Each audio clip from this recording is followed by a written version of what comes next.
você, sem dúvida, será de bênção. Encarar as nossas fraquezas não é fácil. Olhar no espelho e ver que tem coisas na gente que não é bom. Quando você olha no espelho, você pode ter duas atitudes. A primeira é orgulho, achar que você é o tal, que você é o presente de Deus para a terra, que não há ninguém igual a você. E essa é uma atitude que precisa de ser tratada, e por isso nós falamos na semana passada sobre orgulho. E quanto mais eu meditei na mensagem da semana passada, e eu meditei nela durante a semana, eu tive a oportunidade de meditar nela, eu vi como nós, muitas vezes, somos orgulhosos sem saber que somos orgulhosos. A segunda postura nossa, quando a gente olha no espelho, é achar que não tem nada de bom na gente. É achar que a gente é feio, que a gente é gordo, é magro, tem cabelo demais. E essa também é uma atitude que não é boa, porque isso tira o amor próprio. Jesus falou para a gente amar o próximo como a nós mesmos. Se nós não amarmos a nós mesmos, nós não temos de forma nenhuma capacidade de amar outra pessoa. E nós não queremos, como o pastor Max falava na sala do altar, queremos ter essa humildade falha, isso é demagogia, é a pessoa que tem orgulho de ser tão humilde, que na verdade é orgulho também e não é bíblico. Mas nós que estamos fazendo nessa série, olhando para nós mesmos e vendo que existe área na nossa vida que nós precisamos de tratar. E o que nós vamos falar hoje é uma área que não é muito fácil falar, principalmente no contexto que a gente está nessa manhã, que é o contexto de um culto de manhã, que é a área de lascívia. Porque quando você fala de lascívia, você vai tocar na ferida de todos nós. Um autor americano escreveu uma série de livros, ele começou com um para homens e depois ele fez outros livros, e esse livro tem sido traduzido em várias línguas, sendo que também no português, A Batalha de Todo Homem. E depois ele fez A Batalha de Toda Mulher, e depois A Batalha de Todo Jovem. E basicamente, a lascívia é uma batalha tremenda de homens e mulheres, que precisa de ser encarado se nós vamos ter avivamento e vivemos uma vida de vitória.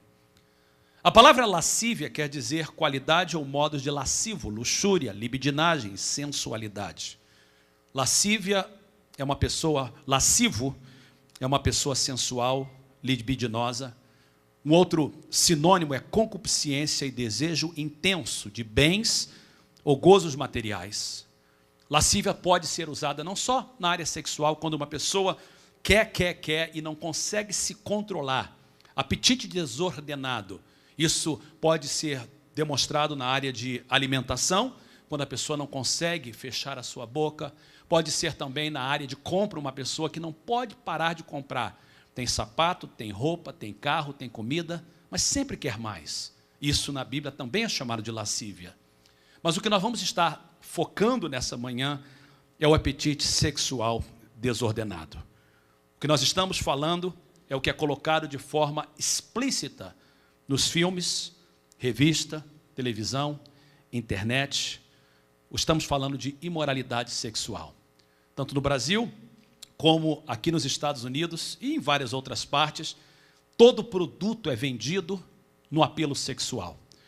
Se vai vender um sabonete, usa o apelo sexual. Se vai vender um carro, usa o apelo sexual. Se vai vender uma casa, usa o apelo sexual. E a razão que eles usam é porque funciona. E nós somos bombardeados com informações dessa forma. E antes de entrarmos na palavra de Deus, e antes que alguém não entenda, é bom ressaltar que nós não estamos falando que sexo ou desejo sexual é pecado. É óbvio na Bíblia que isso não é o caso. Em Gênesis 1 e 2, por exemplo, Deus não só cria o homem, como também cria a mulher, e Deus junta o primeiro homem e a primeira mulher como marido e mulher, com a bênção de crescer e multiplicar. O texto bíblico diz em Gênesis 4:1 que Adão conheceu Eva, sua mulher, e conhecimento nesse sentido é uma forma, um símbolo da união física entre o homem e a mulher. Tanto é que o texto diz: Adão conhece Eva, sua mulher, e ela concebeu. O livro de Cantares de Salomão firma esta visão bíblica positiva do sexo. Se você, por exemplo, pegar a Bíblia e ler o livro de Cantares, e você olhar, e você vai ver que Deus, na sua infinita sabedoria e soberania, inspira o escritor de Eclesiastes, nós não sabemos quem escreveu, desculpe, Cantares de Salomão, possivelmente Salomão, mas não temos a certeza, mas Deus inspira um homem a colocar nas páginas da Escritura um livro tão bonito que apresenta o sexo de forma positiva, descreve abertamente os atos físicos de um relacionamento matrimonial, é uma canção de paixão entre um homem e uma mulher que festejam a intimidade física, dando-nos uma figura saudável do amor íntimo como Deus criou. Há uma outra passagem na Bíblia muito importante, que é Hebreus capítulo 13, verso de número 4. E Hebreus 13, 4 planta uma cerca de proteção em volta da intimidade sexual. Ouça o que diz Hebreus 13, 4, diz assim: venerado seja entre todos o matrimônio e o leito sem mácula. Porém, aos que se dão à prostituição e aos adúlteros, Deus o julgará.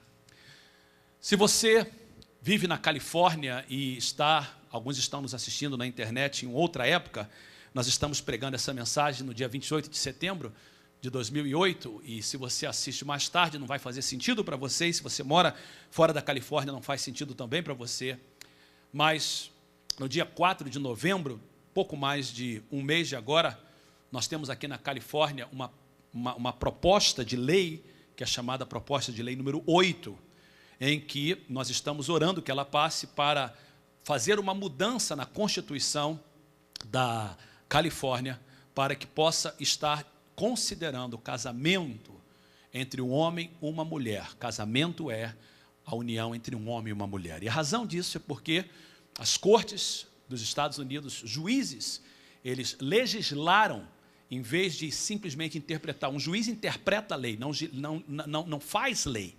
Mas, infelizmente, o que está acontecendo no mundo, e na Califórnia, e nos Estados Unidos, sem dúvida, mas na Califórnia agora, os juízes interpretaram a lei, e não só interpretaram a lei, mas foram além, e legislaram, fizeram uma lei, dando permissão, então, que 2 homens se casem, 2 mulheres se casem, e nós, como crentes, cremos que isso não é bíblico, e por isso, se você é cidadão desse país, e se pode votar, e se foi registrado para votar, nós precisamos de orar para que essa lei passe, é a minha oração, que essa lei passe de acordo com a Bíblia, porque a Bíblia diz isso, que venerado seja entre todos o matrimônio, e por isso que nós temos que definir, de forma clara, matrimônio é a união de um homem e uma mulher. E a Bíblia diz que esse matrimônio entre um homem e uma mulher, de acordo com as leis de um país e com a bênção de Deus, é venerado, porque ele é um leito sem mácula. O que acontece no quarto de um homem e uma mulher casada é protegido por Deus. Porém, a Bíblia diz, os que se dão à prostituição e aos adúlteros, Deus os julgará. Olha que palavra forte. Eu creio, e vou sair um pouquinho do assunto, porque nós estamos passando por uma crise financeira tremenda nesse país, e no mundo inteiro, mas sem dúvida nesse país. Eu concordo com muitas pessoas que estão afirmando que esse país está embaixo de um julgamento. E a razão que a gente afirma isso é porque a Bíblia diz, aos que se dão à prostituição e aos adúlteros, Deus os julgará. E como brasileiro, e eu falo isso porque nós temos muita gente que nos assiste no Brasil através da internet, há muita gente que clica no nosso site, que entra no YouTube, e eu preciso, como profeta de Deus, dizer que o Brasil também está perto de passar por um grande julgamento. A gente não pense que o nosso dinheiro está ficando melhor, que o dólar está ficando mais forte ou mais fraco, que o real está sendo bom, que nós temos petróleo.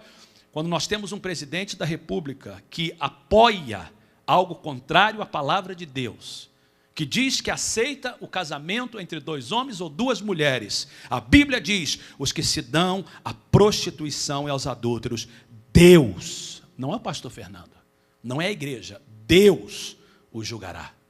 A Bíblia diz que com Deus não se brinca. Tudo que o homem semear, isso também colherá. Prostituição e adultério são 2 exemplos do sexo fora de controle.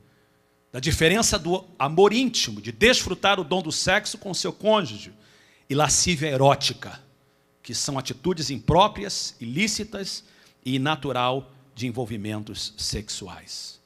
Eu queria fazer rapidamente uma comparação entre a lascívia erótica